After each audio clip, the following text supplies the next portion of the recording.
a very confrontational person, and I have a feeling it's one of those things that has actually held me back in my life. And my friend Maveen Kaura always said, don't give yourself labels. You might have heard a little bit of that kind of conversation and using your power.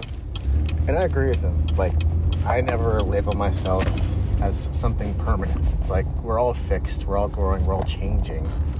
So the only reason or the only way that a label would stick is if you just continue telling the same story over and over.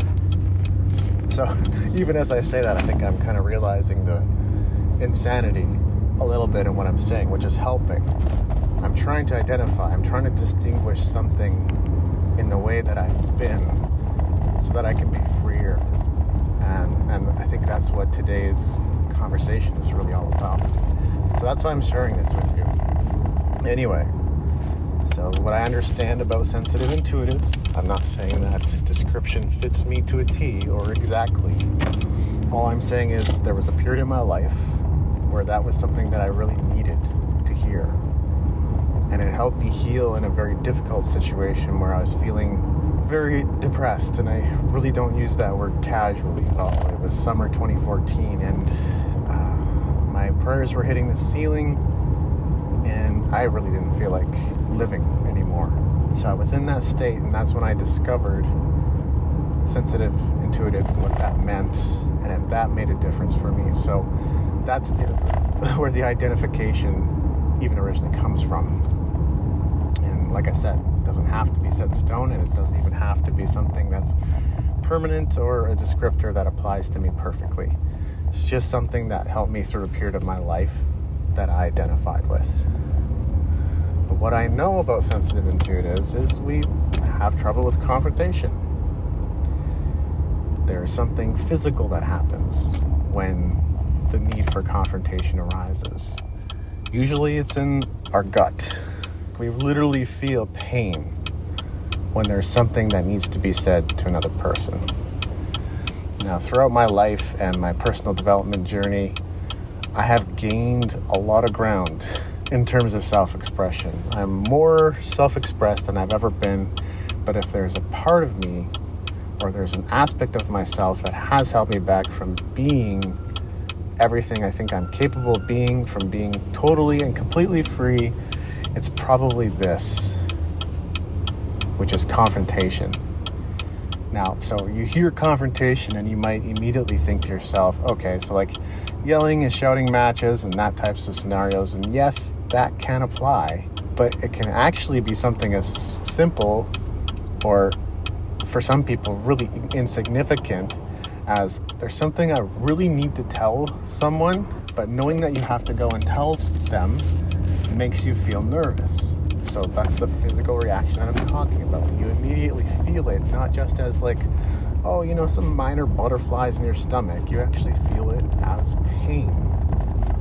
That's the kind of physical reaction that I'm talking about.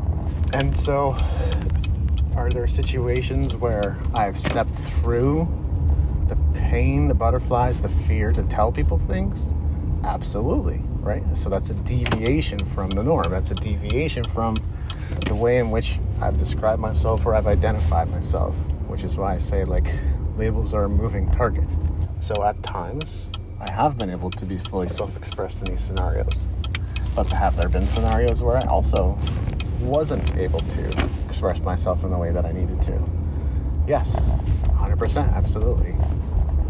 And my tendency, for sure, has been to get away from those scenarios as quickly as possible. And there definitely are situations where, like, maybe I wasn't fearing for my life, but a little bit, right? At least fearing for my possessions and my finances because of the people that came into contact with, who are sociopaths, psychopaths, drunkards, people with chemical imbalances, no doubt. And I'm not judging by saying that.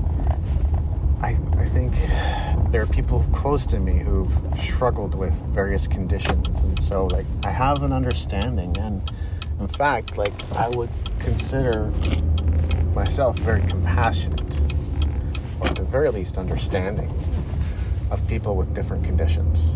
Definitely in situations where you feel as though you could be in harm's way, that is probably the right reaction. You can obviously go and confront some of those people if you wish, if that is something that you feel inclined to do. But it's not always going to be a great decision just based on the fact that you could put yourself in danger by confronting those people and you don't know what's going on. And I think I'm also right in saying, like, I'm a pretty likable guy. Maybe because of that, there's people who hate me. I've sometimes been told you're way too smart for your own good. I'm like, I have no idea what that means. But people didn't like me for those reasons. So anything can come up. We can have any reason we want for not liking people. It doesn't make it right. It just means that you're going to feel what you're going to feel. And sometimes it's just, that's it. But I think I'm beginning to realize, like, there are situations in life, definitely, where you do need to speak up for yourself. And so I think that's what I'm working on. And I know there's nothing to work on because there's only something to transform. Because transformation is instantaneous.